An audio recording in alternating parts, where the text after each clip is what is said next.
अस्सलाम वालेकुम एवरीवन। इस वीडियो में पास पेपर्स क्वेश्चंस को एक्सप्लेन करूंगी और उनके आंसर्स भी हैंड रिटन नोट्स होंगे ताकि आप लोग को प्रेजेंटेशन का इशू ना हो, वो भी साथ में हो जाएंगे। प्रेजेंट कैसे करना है क्वेश्चन को, इसकी एक प्रॉपर पूरी सीरीज चलेगी। उन तमाम चैप्टर्स के मैं क्वेश्चंस जो हैं, पास पेपर्स क्वेश्चन जो हैं, वो एक्सप्लेन करूँगी जिनको मैंने मैंशन किया था लास्ट वीडियो में कि जो हमारे पेपर पॉइंट ऑफ व्यू से इंपॉर्टेंट चैप्टर्स हैं शॉर्ट क्वेश्चंस के अकॉर्डिंग। तो स्टार्ट करते हैं हम लोग। सबसे पहले हमारे पास आता है फर्स्ट क्वेश्चन।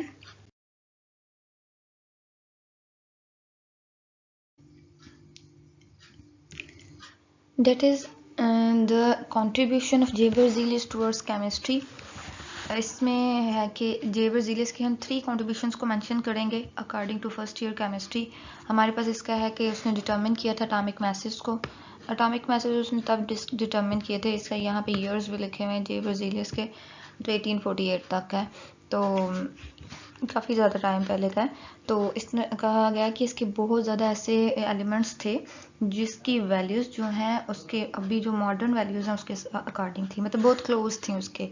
तो ऐसा नहीं है कि बहुत पुराना है तो कुछ इसने किया होगा गलत। तो जैसे कि करते हैं कि he developed a system of giving elements of symbol. इसने सिंबल देने का सिस्टम भी डेवलप किया था। अब सिंबल का आपको आइडिया होगा, लाइक जैसे कार्बन है तो उसको हम C से रिप्रेजेंट करते हैं, अगर हमारे पास हाइड्रोजन है तो उसको हम H से रिप्रेजेंट करते हैं। इसी तरह जितने भी सिंबल्स, जितने भी एलिमेंट्स हैं पीरियोडिक टेबल में आपने देखा होगा, वहाँ पे सारे सिंबल्स ही हैं, ठीक है, जो मेंशन किए होते हैं ना, हाइड्रोजन, वो लिथियम का एलाई होता है, वो सारे सिंबल्स हैं। जो थर्ड देखते हैं, ब्राज़ीलियस ने डिस्कवर किए थे भाई सीरियम को, थोरियम को और सिलिकॉन को, ठीक है। ये इसका हो गया हमारे पास टू द पॉइंट आंसर थे, 3 कॉन्ट्रीब्यूशन हमने लिख दी हैं।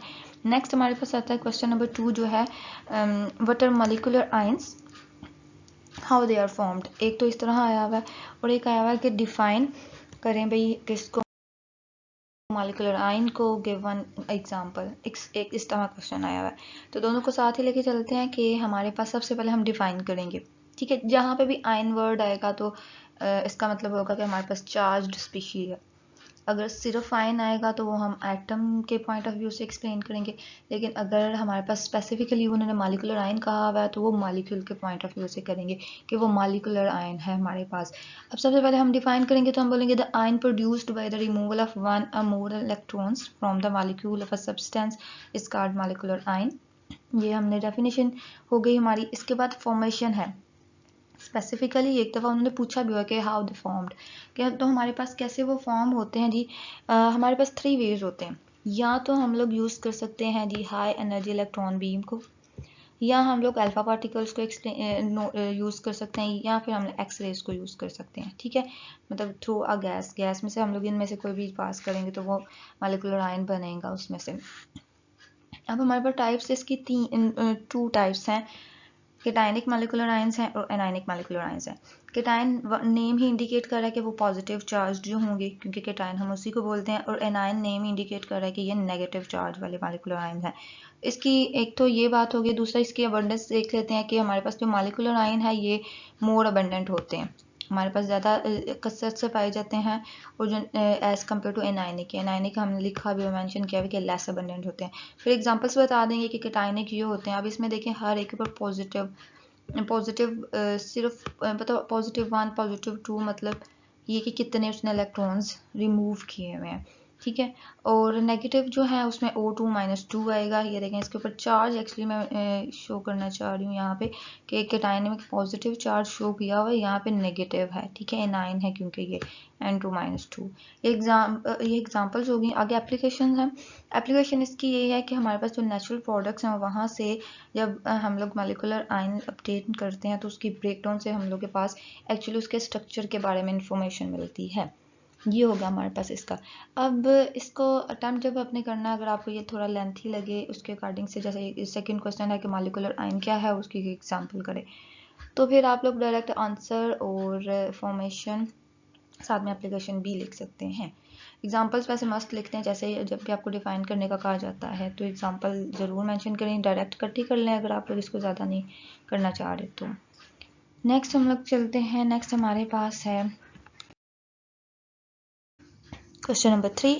Differentiate between ion and molecular ion. अब मॉलिक्यूलर आयन को तो मैं अभी डिफाइन कर चुकी हूँ, उसको एक्सप्लेन भी कर चुकी है। आयन जो है उसको उसके साथ कंपैरिजन देख लेते हैं। मॉलिक्यूलर आयन का हमें समझ आ गया कि हमारे पास ये किस तरह कौन से होते हैं। अब आयन की बात करते हैं तो आयन हमारे पास होते हैं, कहते हैं ऐसे चार्ज्ड स्पीशीज़, जैसे मैंने पहले भी बताया, तो ऐसे स्पीशीज़ जो carrying either positive or negative charge. अब आयन जो होता है बेशक पॉजिटिव हो या नेगेटिव हो, हम उसको ओवरऑल आयन ही बोलते हैं। आगे जाके इसको करते हैं कि कैटायन है या एनायन है, डिपेंड करता है उसके ऊपर कौन सा चार्ज है। तो जब हम डिफाइन करेंगे तो हम सिंपल बोलेंगे that species carrying either positive or negative charge are called ions. फिर हम फॉर्मेशन की बात करते हैं। फॉर्मेशन की बात हम लोग करते हैं, इसकी फॉर्मेशन हम लोगों ने जैसे पहले अभी डिस्कस की है कि इलेक्ट्रॉन के थ्रू होती है, अल्फा पार्टिकल्स और एक्सरेज के थ्रू। तो हम लोग इसकी बात करें तो वो भी कहते हैं कि by passing through different radiations, ठीक है, कि by ionisation of an ionic compound in water. Ionisation के थ्रू हम लोग कह सकते हैं, या हम कह सकते हैं कि डिफरेंट रेडिएशंस के थ्रू रेडिएशंस पास करवाएंगे तो हमारे पास होगी। या इसका थर्ड वे है हमारे पास कि बाय हीटिंग, कि हम हीट करेंगे तो तब भी हो जाएगा। फिर लास्ट पॉइंट इसका देख लेते हैं एग्जांपल्स का। तो एग्जांपल्स हमारे पास डिफरेंट है, जैसे हम लोग आयन में करेंगे तो आयन में हमारे पास एग्जांपल्स ये आती हैं, sodium, potassium, calcium, fluorine, chlorine. मतलब इसमें पॉजिटिव नेगेटिव सारी आप लिख सकते हैं, लेकिन वो एटम होना चाहिए। आगे मॉलिक्यूलर आयन में एग्जांपल जो हैं, इनमें से हम लोग ये मॉलिक्यूल जो होगा उसकी एग्जांपल्स लिखेंगे कि वो मॉलिक्यूल और उसके ऊपर पॉजिटिव या नेगेटिव चार्ज हो, ठीक है। ये हमारे पास हो गया question number 3। Next we have question number 4, what is the atomic mass unit, give us value in grams. हमारे पास एटॉमिक मास यूनिट क्या होता है, हमारे पास जो कार्बन 12 होता है, एक्चुअली उसका एक atom, one atom of carbon 12। अच्छा, यहाँ पे कार्बन 12 मेंशन करना ज़रूरी है, उसकी रीज़न ये है कि हमारे पास कार्बन के 3 आइसोटोप्स होते हैं, 12, कार्बन 12, कार्बन 13, कार्बन 14। तो हम कार्बन 12 की यहाँ पे बात करें क्योंकि वो ही यहाँ पे आएगा। हमारे पास कार्बन 12 जो है उसके कहते हैं वन एटम ऑफ कार्बन 12 है, उसका जो 1/12 उसके मास का जो 1/12 होगा वो हमारे पास एटॉमिक मास यूनिट है। अब इसको AMU भी कहते हैं। अब इसका फॉर्मूला ये है कि 1 AMU जो होता है 1/NA है, ये NA लिखा हुआ है, एवोगाड्रोस नंबर वाला NA है। अब एवोगाड्रोस नंबर आप इसको कैलकुलेट भी करके देख लीजिएगा, इसकी वैल्यू हमारे पास यही आएगी कि वैल्यू भी उन्होंने जो है देखें स्पेसिफिकली क्वेश्चन में पूछी भी है वैल्यू भी, तो वैल्यू हमारे पास ये आएगी 1.661 है, और हमारे पास साथ में आता है मल्टीप्लाई बाय 10⁻⁻27 kg। अब उन्होंने kg में नहीं वैल्यू पूछी हुई, उन्होंने हमसे ग्राम में पूछी हुई है। तो हमें पता है जब हम kg को ग्राम में कन्वर्ट करेंगे, मतलब बड़े यूनिट को छोटे यूनिट में कन्वर्ट करते हैं तो हम मल्टीप्लाई करते हैं। तो इसको kg को कन्वर्ट करने के लिए 10⁻³ मतलब 1000 के साथ मल्टीप्लाई करेंगे तो वो माइनस जो 27 था यहाँ पे वो कन्वर्ट हो जाएगा -24 पे। मतलब ये कि फाइनल ये आपने यहाँ तक करना है कि ग्राम में वैल्यू आनी चाहिए अकॉर्डिंग टू द क्वेश्चन। ये होगा क्वेश्चन नंबर 4। क्वेश्चन नंबर 5, ठीक है, क्वेश्चन नंबर 5 हमारे पास बहुत दफ़ा रिपीट हुआ है और डिफरेंट वेव्स में हुआ हुआ है। अब देखें, एक दफ़ा आया है no individual neon atom has mass of 20.18 AMU/। मतलब ये कि कोई भी इंडिविजुअल नियॉन एटम जो है उसका इतना मास नहीं है 20.18 AMU। AMU अभी हम लोगों ने पढ़ा एटॉमिक मास यूनिट। और एक दफ़ा इस तरह क्वेश्चन आया कि why most of the elements have fractional atomic mass, क्यों हमारे पास ज़्यादातर एलिमेंट्स जो हैं उनके फ्रैक्शनल एटॉमिक मासेस होते हैं। अच्छा, ये दोनों का आंसर हमारे पास ऑलमोस्ट सेम है, आपने इसको अच्छे तरीके से याद करना है। सबसे पहले हम लोग एक्सप्लेन करते हैं, अगर आपको ये क्वेश्चन आता है फिर भी आपको ये लिखना चाहिए। तो ऐसा नहीं कि सिर्फ ये नीचे वाले के केस में हम लोग इसको पहले एक्सप्लेन करेंगे। तो हम सबसे पहले बताएंगे कि हमारे पास मोस्ट ऑफ द एलिमेंट्स जो हैं उनका फ्रैक्शन AMU इसलिए होता है क्योंकि हमारे पास इसमें आइसोटोप्स होते हैं, हमारे पास आइसोटोप्स होते हैं, और जो आइसोटोप्स होते हैं उनके डिफरेंट एटॉमिक मासेस होते हैं और हर आइसोटोप का डिफरेंट परसेंटेज होती है। आगे इसका वो है एक स्पेक्ट्रम भी एक्सप्लेन करती हूँ, वहाँ से आपको और ज़्यादा क्लियर हो जाएगा कि हमारे पास हर एक के डिफरेंट आइसोटोप्स होते हैं, ठीक है, कहीं के 3 होते हैं, कहीं के 5, कहीं के 11, डिपेंड करता है हमारे पास कि कौन सा एलिमेंट की हम बात कर रहे हैं। और फिर हर जो आइसोटोप है उसकी डिफरेंट परसेंटेज होती है। एक तो उन्होंने ये एक पहले एक्सप्लेन किया हुआ है और फिर बताया हुआ है कि हमारे पास जो एवरेज एटॉमिक मास है ना नियॉन का, वो 20.18 AMU है, ठीक है।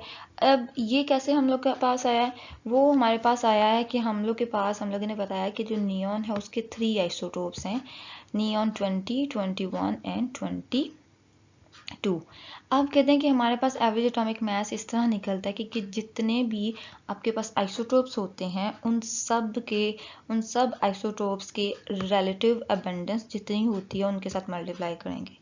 ठीक है, जैसे मैंने आपको अभी आइसोटोप्स पर बताया, नियॉन के 3 होते हैं, एक मैंने आपको बताया 20 है, एक मैंने आपको बताया 21 है, एक मैंने आपको 22 बताया। अब देखिए इन सब को उनकी रिलेटिव अबंडेंस के साथ मल्टीप्लाई किया हुआ, ये आपको याद करना पड़ेगी। ठीक है, ये वाली वैल्यूज जो है, तो इन सबको मल्टीप्लाई किया हुआ है, मल्टीप्लाई करके हमने क्या ले लेना जी, सम कर लेना है इनका। ठीक है, इसको हम प्रोडक्ट बोलेंगे ना, जो मल्टीप्लाई करना है उसको हम प्रोडक्ट बोलेंगे कि प्रोडक्ट ऑफ आइसोटोप, ये isotope and the relative abundance, ये रिलेटिव अबंडेंस, इन दोनों को मल्टीप्लाई किया, ये प्रोडक्ट आ गया हमारे पास।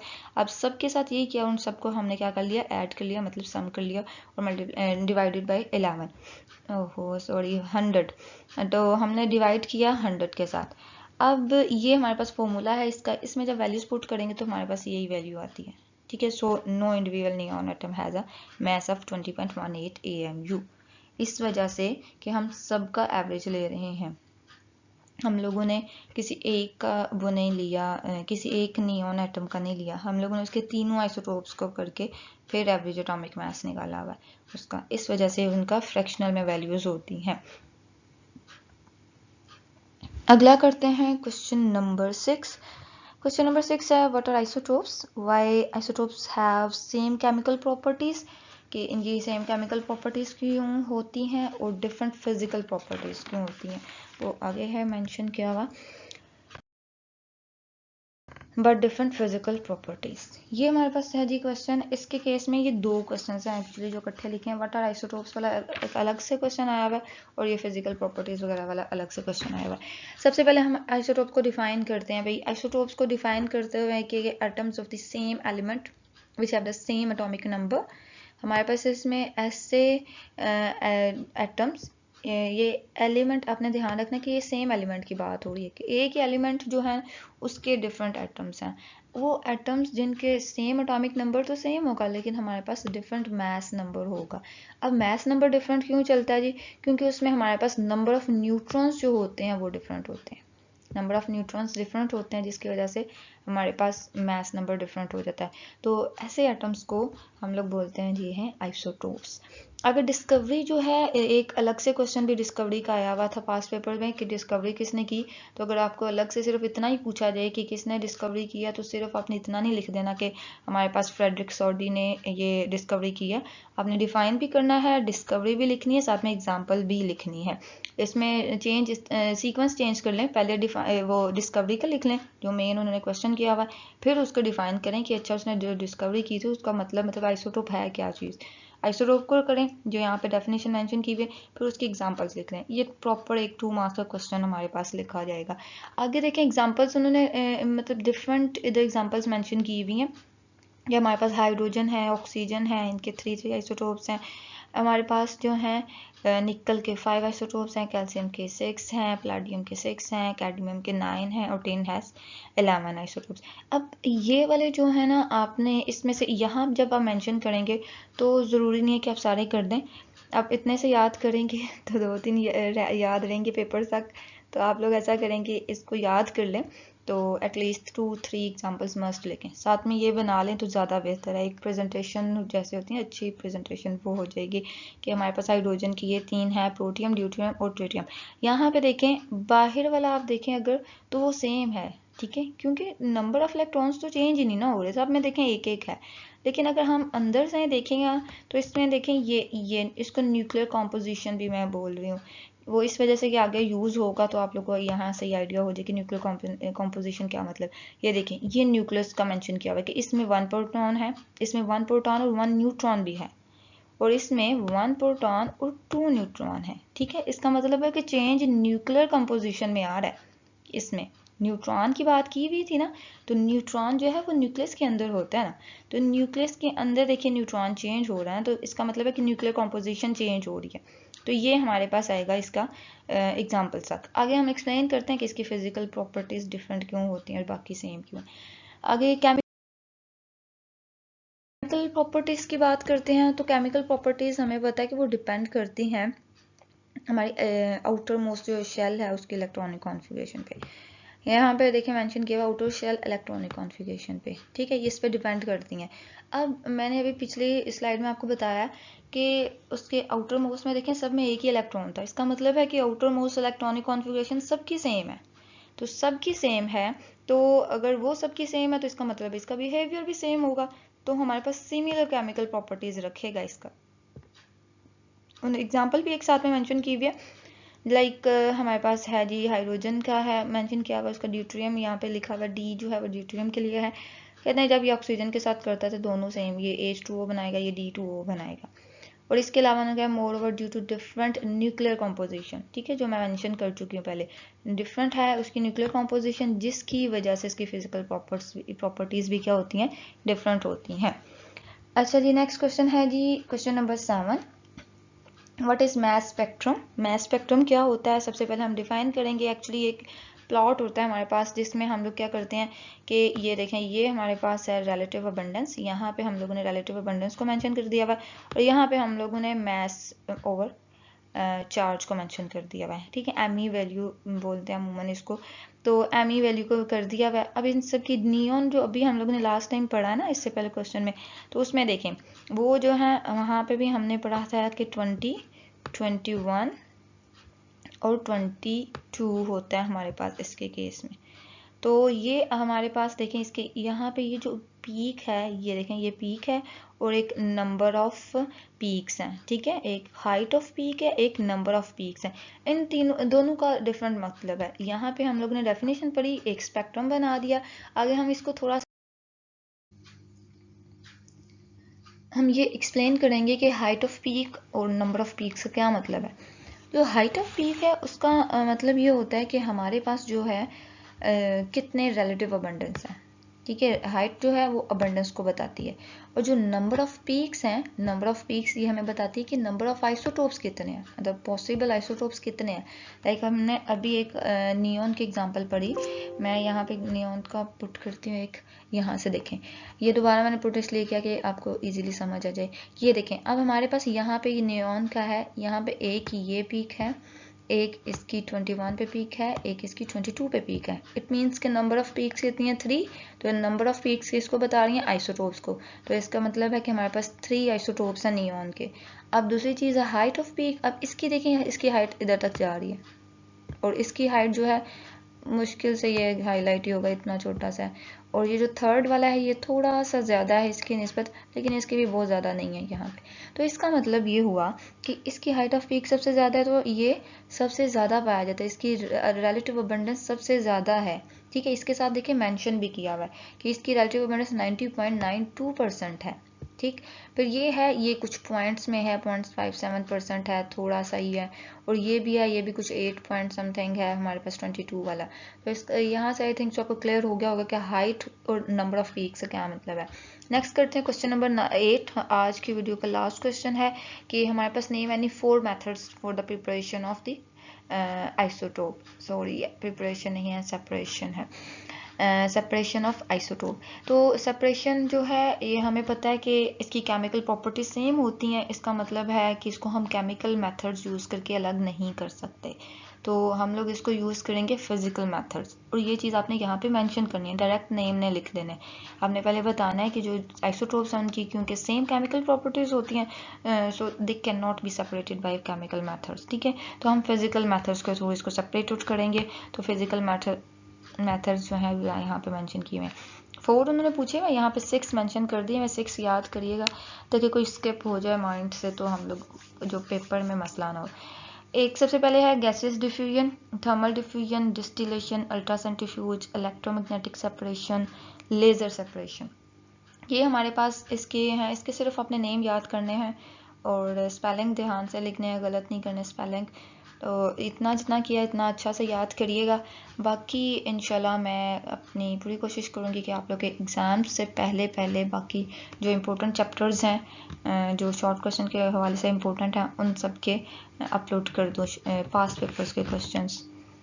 चलें, बेस्ट ऑफ लक, अल्लाह हाफिज़।